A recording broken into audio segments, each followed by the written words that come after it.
What's up, nerds? Welcome back to Guys of Magic. I'm Shane, and today I'm joined by David. Say what up, dude? What's going on? It is the final day of spoilers, I do believe, finally, for Outlaws of Thunder Junction. Today being April 4th. We got a look at two more cards that come out in the big score, and we did get all of the Precons. So that was very exciting for us. Let's just jump straight into the two cards that were shown from the big score and go from there, dude. The first card we went to see today was the Fomoria Vault. It is a land that taps for a colorless. It also says pay 3, tap it, discard a card. Look at the top X cards of your library, where X is the number of artifacts you control. Put one of those cards into your hand, and the rest from the bottom of your library in a random order. I feel like if you're running artifacts, this could be a pretty deep dig, dude. No, okay, so these cards, all of these cards, they kind of frustrate me. How like they're like the extra bonus sheet, so they're like added mythic rarity. This card is probably an auto include in just about every artifact deck, especially just because like it's a land. And then on top of that too, like another little like side piece with this, and this is no like jab at the artist for this. I think the artwork here is fantastic. However, it looks like an artifact to me. If I were to just like to glance at this card, this does not look like a land. Yeah, I agree. So that's probably going to screw with me. I know that was probably like the general art direction that they were given, but like sitting across the table from this thing, my first thought would not be that this is a land. But yeah, I agree with you completely that if you're playing an artifact deck, even if you just have like, what, 4?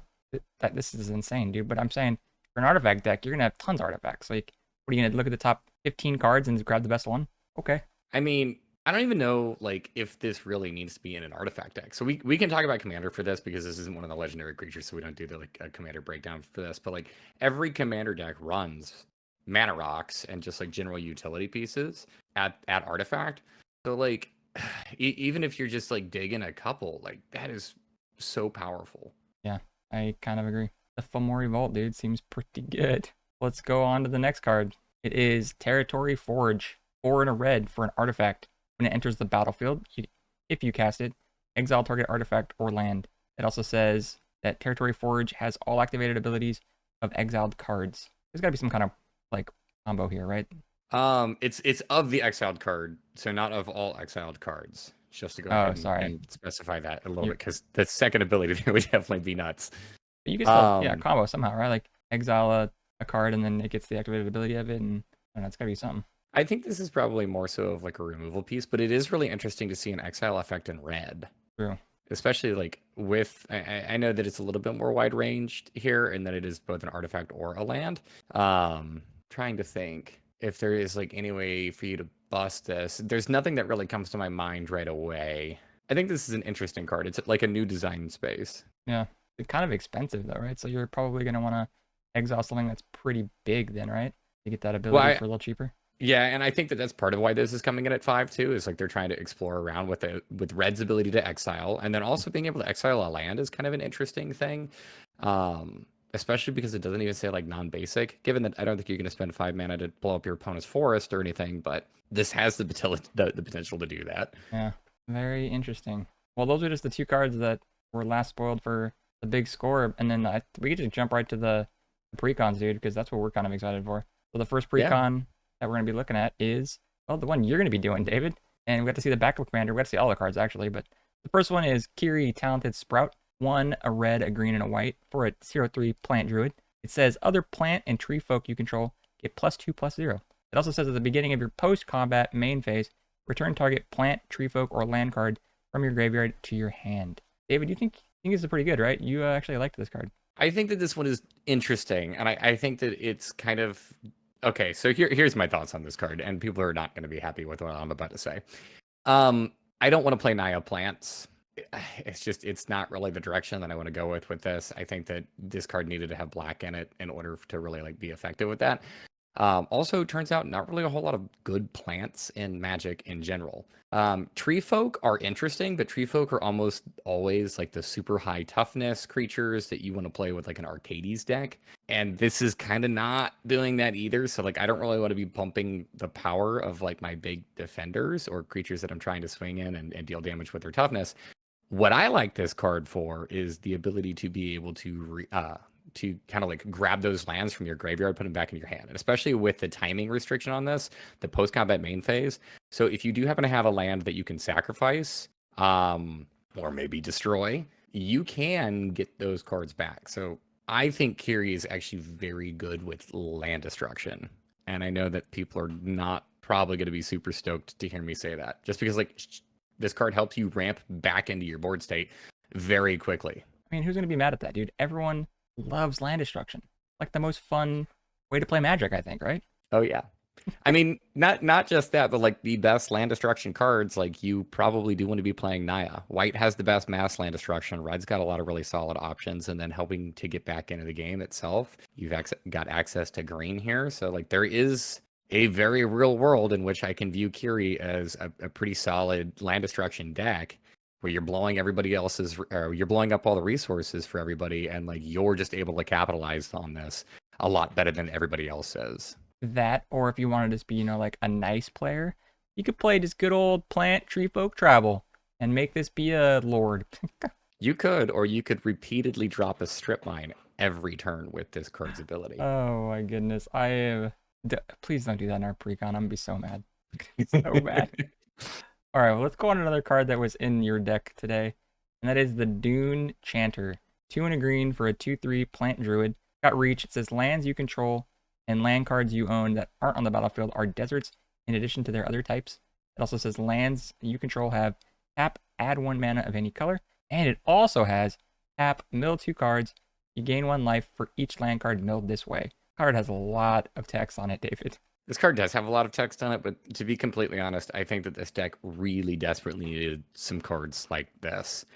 It is a desert deck, and desert kind of like energy, what we got with the last cycle of Commander Precons, is a mechanic that isn't very well explored. So there's not really a whole lot of deserts out there, and the deserts that we do have for the most part, they're not very powerful effects, almost always coming into the battlefield tapped, so they're slow, and this is a deck where it's like the face commander costs 8. So you need to make sure that your mana production is online and that you're ramping as quickly as possible. And deserts, by their very nature, actually kind of like slow you down. So I do really understand like the reason why this card is in here. It turns all of your other lands into deserts, so it like turns on the deck. It also mana fixes for you, so I completely understand why this card does all of these things. And I can completely understand why this deck needs it. This is probably the most important creature in the deck. I was gonna literally say that just the mana fixing and the desert creation, like this card seems very pivotal in the deck, dude. I kind of like it though. I don't know if I do. I don't know if I like. Well, here's the thing: is that I don't know if I like the deck design. I like this card. However, I feel like games in which you have this and games that you don't have this are going to feel radically different. And I don't think that's a good thing if you're solely dependent on like 1 or 2 cards in your deck for your deck to really be humming. Yeah, I mean, I do agree. Maybe there are going to be a couple of cards that have similar effects like this, but this one just kind of seems like it does everything, which is crazy. Those are the 2 cards we're going to talk about from Desert Bloom. Let's move on to the next precon that was released, and that is going to be for the quick draw. This is Eris, Roar of the Storm. It is 8, a blue and a red for a 4/4 elemental warlock. It says this spell costs 2 less to cast for each different mana value among instant and sorcery cards in your graveyard. It also has flying and prowess, and it also says whenever you cast your second spell each turn, create a 4/4 red dragon elemental creature token with flying and prowess. That is a hefty mana cost, man. It is, but I don't actually think this card is that bad. I think that, I don't know, my initial reaction whenever I saw this was that like this is another really expensive commander with a cost reduction that makes tokens, which to me is really odd because the face commander of the Desert Bloom deck kind of falls in that same line. It's really expensive, it makes tokens, and it has a cost reduction. So like I see a lot of parallels between these 2 cards as far as like their design. This one, however, has a better body, and that it's a 4/4 with flying. It also has prowess, which means you're going to be like rewarded for just doing the things that you want to be doing. And then the tokens that it makes, also same thing. They're 4/4s with flying, and they've also got prowess, so they're going to be able to hit for a lot more damage. I think this is really interesting, and I think that this is. I think that this one honestly is probably going to get that cost reduction up and moving a lot faster. And the land one, you mean? Yeah, than the land deck. It's not very difficult, I don't think, for this thing to pretty reliably be, I don't know, 6 mana cheaper by turn 4. Yeah, I feel like this card can reliably, not reliably, I don't want to say, but like best case scenario is going to cost 2 for you, and then it's going to also have the prowess and like making those tokens. So like, is this just nuts, dude? Like I don't know, is this better than the face commander? I don't know how to value this one. I think this one is different than the Faith Commander or the Quick Draw deck. Like, they're both Spellslingers, and they both reward you for casting multiple things in a single turn. I think that this one might be a little bit of a different build because it does more specifically care about like those different mana values. That's true. I think this one is probably a little bit more on their mid-rangey side compared to the Phase Commander. So I think that they do kind of like pull in different directions. That's not a bad thing though. I mean, we've seen Izzet Spellslinger about 1,000,000 times. So like this is a very well established archetype. You're going to be able to build this deck. You're going to be able to make this thing hum. I don't know if this is going to be better than some of the other like mid-rangey Izzet Spellslingers, but it's definitely going to be a fun option if you, especially since like it does fix one of the problems that those kinds of decks run into, where they are relatively creature light, so they struggle with building up board states. This thing is making dragons for you, so it is making that board state. That's true. I like it. All right, let's talk about another card that was in the same quick draw deck. This is Crackling Spellslinger, 3 and 2 red for a 2/2 human wizard. Got flash, and it says when it enters the battlefield, if you cast it, the next instant or sorcery spell you cast this turn has Storm. That seems pretty good if you're trying to cast multiple spells a turn, dude. Yeah, there's no way that this card is broken at all. Well, there's no way that Storm in general is broken, right? Like, at all. I mean, this is nuts. Wow. It's called the Storm Scale because of like the power level of this mechanic. I don't know. This thing is, this turns your best toy into something that is even better. And the fact that this has flash too, meaning that you can use this on your opponent's turn, this is really good.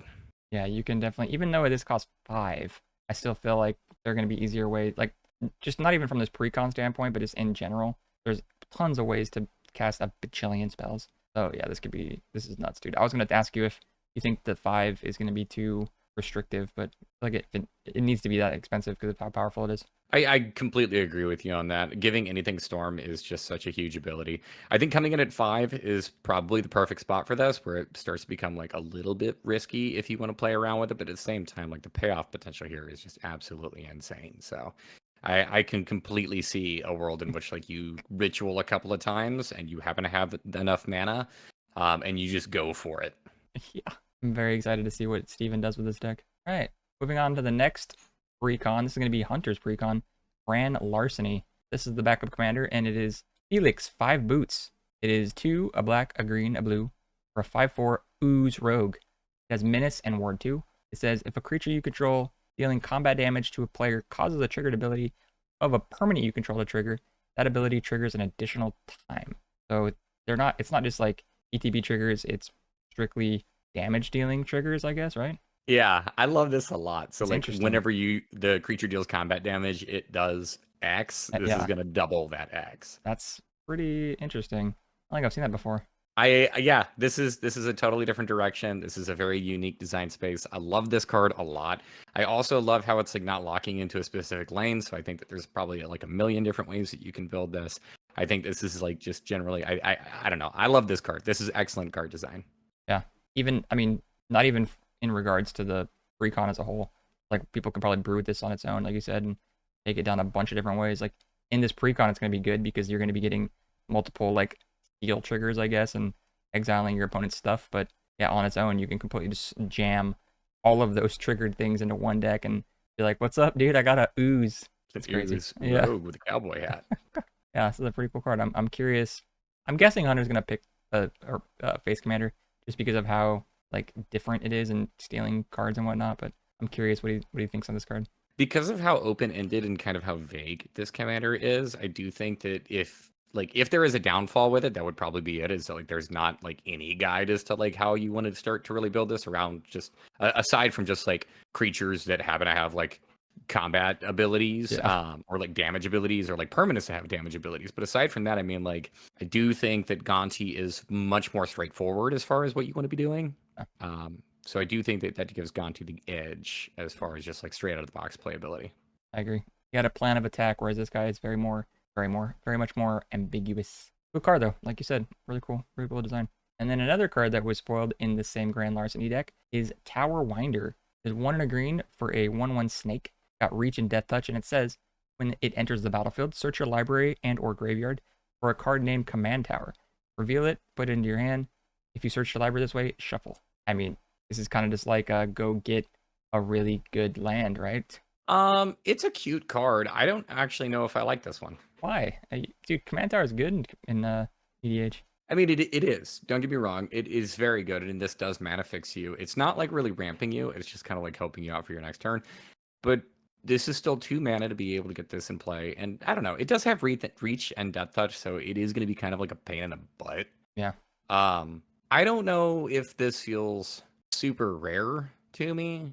Yeah. I don't know if it feels rare. I would say that it feels like like you said, it's gonna always make sure you don't miss your land drop and get you the crucial colors that you're gonna need, which is good. And then I'm hoping that it always trades up. It's kind of like what my idea is. Yeah. And that is like best case scenario too, and that's like what you're gonna play it for, and just kind of like hope that you can use this as a blocker or like a deterrent for your opponent.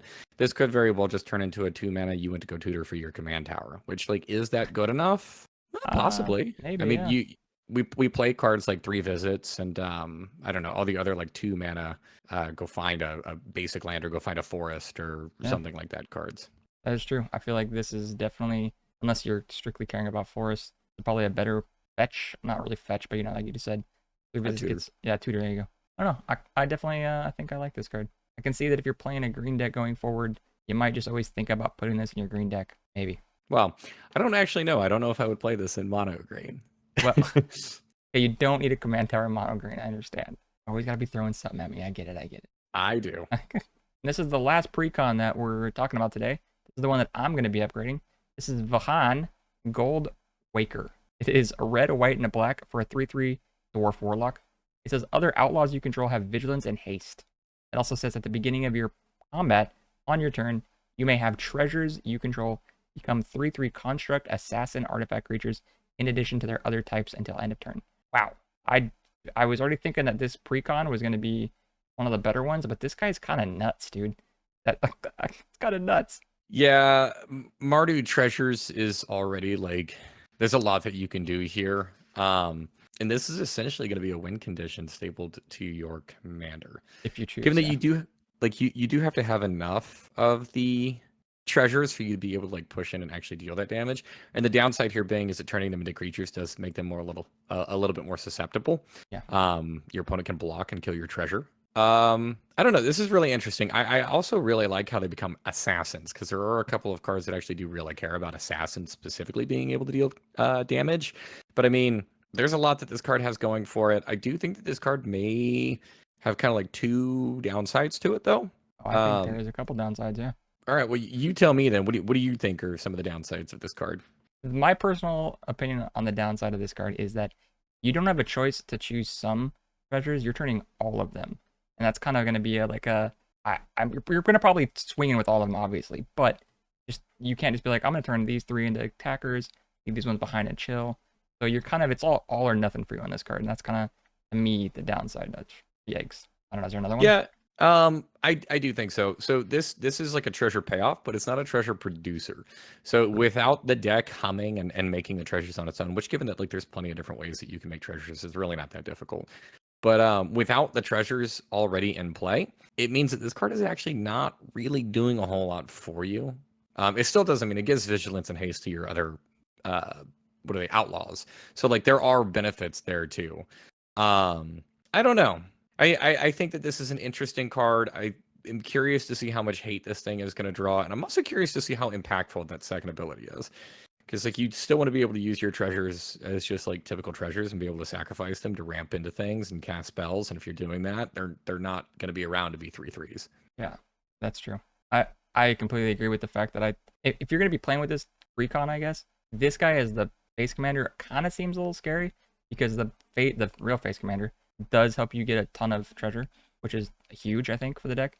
So if you were to be building this commander, you definitely want to be building completely around just an absurd amount of treasure production. You cannot miss out on treasure like creations, I guess. But I was going to say the cool part of it is the treasure having vigilance, I think, is super important, because if you do swing in and they try to answer it, you can then just crack it, which is awesome. Yeah, that is true. Careful with that though, because if you do crack it during combat, you have to spend that mana during combat, or it's just is going to go away. So it's like you're not going to be able to bank it for your second main. Yeah, it's got to be an instant that you're doing. Yeah, that's true. But either way, really cool backup in my opinion. Yeah, I like this one. And then another card in the deck that was spoiled we're going to talk about today is Back in Town. It is X, 2, and a black for sorcery. It says return X target outlaw creature cards from your graveyard to the battlefield. That's a pretty good value, Dave. Like, lowest cost is 4 to get 1, but then like 5 to get 2, 6 to get 3. That's pretty good in my opinion. It is good. This card is situational. Obviously, this is going to be better whenever you have more targets in your graveyard and the more mana that you have. So this is a card that's like, it's going to suck in the early game, but it's going to get really good in the late game. Especially if there's a way that you could potentially give those Outlaws haste, like with the last card we just talked about. True. No, I like this. This is cool. This is probably going to be one of those like surprise, I'm going to finish the game kind of cards where you're going to hold this up. And if you do happen to have this in the late game, and you maybe have like, I don't know, 6 creatures or so and a ton of mana, you can sink it into this and you can just like surprise and build up a board state really rapidly. Yeah. I think the constraints of it being a outlaw is the probably worst part of this card, just because you can't utilize it in every deck that you want to reanimate in, which is kind of a bummer. But I mean, the assassin, mercenary, pirate, rogue, warlock, it's a pretty wide net. So even if you're not playing in this precon, you still might find use for this card somewhere. Those are all the cards we're going to talk about from the precon. But let's talk about some cards we've missed throughout the week. This is going to be the top cards that we're talked about on Reddit. The first of which is Shoot the Sheriff. It is 1 and a black for an instant. Destroy target non-outlaw creature. Pretty straightforward. Cheap removal for non-outlaws. I mean, it's pretty good, David. I think that this is really interesting. If you look at the reminder text, it reminds you of what an outlaw is, and then it says everyone else is fair game. Yeah.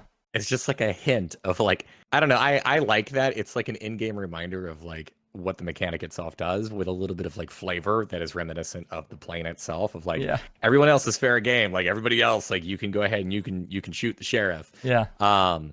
This is a really interesting card. I don't know if this is, I'm going to go ahead and say that Shoot the Sheriff is probably just like not playable in limited. At least not like I don't know, maybe as a sideboard piece, because there are so many of these creature types running around. I would not feel comfortable mainboarding this. I could be totally completely wrong. I also don't know how impactful this thing might be for standard. It reminds me of the destroy non-artifact creature, right? That one would Go for the Throat. It reminds me a lot of Go for the Throat too, but I think this is much more restrictive than Go for the Throat. It could be. It's definitely going to be more restrictive in the newer ways of playing Magic, right? Like you said, limited and standard possibly, but after that, it might just be as good. I don't know. We have to do number crunches. I have no idea. I mean, there's been a lot of pirates printed here recently. There's a fairly decent number of rogues. Mercenaries is okay. Assassins is okay. Warlocks are okay. It's just, it's like you are going to run into those situations if you're playing in a game like Commander where like this cannot kill the creature you need it to kill. And I feel like in many cases, I think Go for the Throat might just be better. And even that is not like premier removal. Yeah, I agree. I mean, this is uncommon, so there's that going for it. I think this is, I could be wrong, but I think this is in the precon we just talked about. It 100% could be. Yeah. So I think it is, if it is in that deck, hopefully I can remove something that's not an outlaw. Yeah, the Izzet Commander and Gonti are both rogues, so this kills Yuma. All right, well, this card might not be that good then in the current climate. We'll see. All right, well, moving on to another card we missed, talked about on Reddit. This is Bovine Intervention. 1 and a white for an instant. Destroy target artifact or creature. Each controller creates a 2/2 white ox creature token. This is good removal, right? Oh, this is excellent removal. Instant speed. It's a little bit more wide, and then it can also hit an artifact. I don't care if they're getting a 2/2 out of this. This card is fantastic. This is going to slot in as, I do think, actually one of their premier choices if you're playing in white. I would tend to agree. It's like the one that gives you the 3/3 elephant or the 1/1 Stroke of Midnight. Like they just keep getting cheaper. They keep giving you something different after the creature dies. So this is now a 2/2 ox, I guess. So this does only hit artifact or creature, so it can't just hit like any permanent or any non-land permanent. It's a little bit more restrictive, but coming in at 2 mana, 90% of the time your removal is going to be used on creatures. And I do love the fact that this can also hit artifacts as well, so that's like an extra bonus on top of this. It doesn't take out like a planeswalker or an enchantment or anything like that, but I mean, I don't think that you're probably going to need it most of the time. Yeah, good card is good, I like to say. And then the final card that we missed is Resilient Roadrunner. Is 1 and a red for a 2/2 bird. Got haste and protection from coyotes. It also has 3. Resilient Roadrunner can't be blocked this turn except by creatures with haste. I do believe Hunter, the day it was like leaked or announced or whatever, nodded to the fact that this is like Wile E. Coyote in the Roadrunner. I think that's why it's kind of cute. So if I am correct, and I'm pretty sure that I am here, this is one of 2 cards that nod to that. There actually is a coyote in this set. Oh. And the artwork lines up where it is actually, in fact, chasing this bird. Really? Okay, well, I haven't seen the coyote yet. There you go. It's a fun card. This is not a good card, but it's a fun card. It is a fun flavor card. It is a bear, but it's a bird, so it's a bear bird. I'm guessing that's why it was talked about, though. Those were the cards that we missed from Reddit. Now we're going to go through the cards that you, our viewers, liked on our Instagram. These are the ones that got the most views and, I guess, likes. Let's talk about them. The first one is Doc Aurlock, Grizzled Genius. It is a green and a blue for a 2/3 bear druid. It says spells you cast from your graveyard or from exile cost 2 less to cast. It also says plotting cards from your hand cost 2 less. Interesting. It's a bear that is not a 2/2. That's what I was gonna say, dude. I understand that it's better as a 2/3 than it was as like a 2/2, but I do feel like it's like you're missing the mark. This really needed to be a 2/2. Yeah. This is a good card though, dude, honestly. We haven't really played around with much, if any, of the plotting cards yet, obviously. But that seems pretty good. Yeah, plot seems really solid. I don't know. I'm excited to play around with it. I think this is a really cool commander for it. It's incredibly cheap. I'm gonna stop myself there because I want to save the rest of my thoughts for the commander video. Yeah. The next one is Getaway Glamer. 1 white and a plus sign for an instant that is a spree. So the things you can choose are +1, exile target non-token creature, return it to the battlefield under its owner's control at the beginning of the next end step, or a +2, destroy target creature if no other creature has greater power. I don't know. This is good, right? Is it good? I'm gonna say no. The destroy effect is very selective. This is a relatively cheap, like flicker style of effect, so that's cool. And like I guess if you happen to have like the biggest thing, you can flicker out your bigger thing and then kill the other creature. But I think this is too restrictive and probably way too much mana intensive for me. Like that's 4 mana to do that. I don't like my removal that hefty. Yeah, it is a bit expensive, but maybe the people liked it because of the art. It's like that scorpion spider that we talked about the other couple days ago. Scorpion dragon being like wrapped up in a ball. Yeah, I don't know. Maybe just also spree cards in general. Spree seems like a good mechanic as well. I do like it. So interesting card is interesting, I'll say. Yeah, I do agree. Yeah. The last card we're going to be talking about is Jolene, Plundering Pugilist. 1 red and a green for a 4/2 human mercenary. It says whenever you attack with 1 or more creatures with power 4 or greater, create a treasure token. It also says pay 1 and a red, sacrifice a treasure. Jolene, Plundering Pugilist deals 1 damage to any target. I mean, the first part seems good, but that seems pretty steep to just deal 1 damage to any target. Yeah, it's 2 mana and a treasure, so it's like it's kind of costing you like 3 mana since you're not using the treasure. It's also 1 treasure per turn. It's true, because it's 1 or more. Interesting. There's got to be something that we're missing here. Maybe it's she's uppercutting someone out of their boots, dude. Yeah, I mean, she hits hard, apparently. Are we going to do things the easy way or the fun way? Interesting. No, I don't know what to think of this card. We'll talk more about this one later on, I think. I don't know either. Well, those are all the cards that we're going to talk about. That is spoilers. I think we're done for Outlaws of Thunder Junction. David, did you have a favorite today? A favorite from today. So today we mainly just kind of like went over Precons, basically, right? Yeah. Yeah, so my favorite from today is going to be the Bovine Intervention. I just think that this is the card that I'm probably going to play the most out of all the cards that we talked about today. It's one that I think is going to just like generally slot in. It's a good card. So I have a couple of decks that I'll probably pick up a copy of this for and throw that in. And I love the fact that this is also an uncommon, so it'll be relatively cheap. Which one of these cards was your favorite, Shane? I think I'm going to have to go with the Simic Bear. I like the whole plotting guy, Doc Aurlock. He seems fun. Yeah. It's Simic and it's a bear. It's Simic and it's a bear. Exactly. Plus, maybe I love the plot mechanic. We're going to find out. Speaking of favorites, what was your guys' favorite? Leave us a comment letting us know. While you're down there, make sure you like the video if you liked it. Subscribe to the channel if you haven't already. In the description, you'll find links to all of our social media. That is Twitter, TikTok, Instagram. It's all going to be @GuysThatMagic. And like we said, the Instagram has all the other cards that we didn't talk about. So go check them out. See if you like them. Also, in the description, you'll find a link to our Patreon. If you want to give us a little extra love, check out the link. Feel free. It's up to you. We do have more content coming your way as well. We're going to have the pre-con upgrades, both $100 and $300 posted here within the next couple of days. So make sure you stick around for that. And then if you want to see us battle it out, we do have the Commander gameplays that are going to be coming up for that as well. If you do happen to have a specific kind of direction you maybe want us to lean in as far as those pre-cons, go ahead and drop a comment down here. That way we can kind of get an eye on it before we start actually constructing those. Because I know that we, generally speaking, kind of get a jump on those as early as we can. So here within the next day or two. That is very true. Also, if you have any favorite, commanders in general that you want us to maybe brew with, leave us a comment. Maybe we'll start thinking about it. Who knows, David? We might get some good ideas. Would love to know what the viewers want as far as deck techs go too. So I mean, I don't know. I can pick my favorites, but there's only so many Rakdos sacrifice decks I'm sure that you guys want me to build. So well, with that, we'll see you guys in the next video. The guys at Magic. Bye. Later.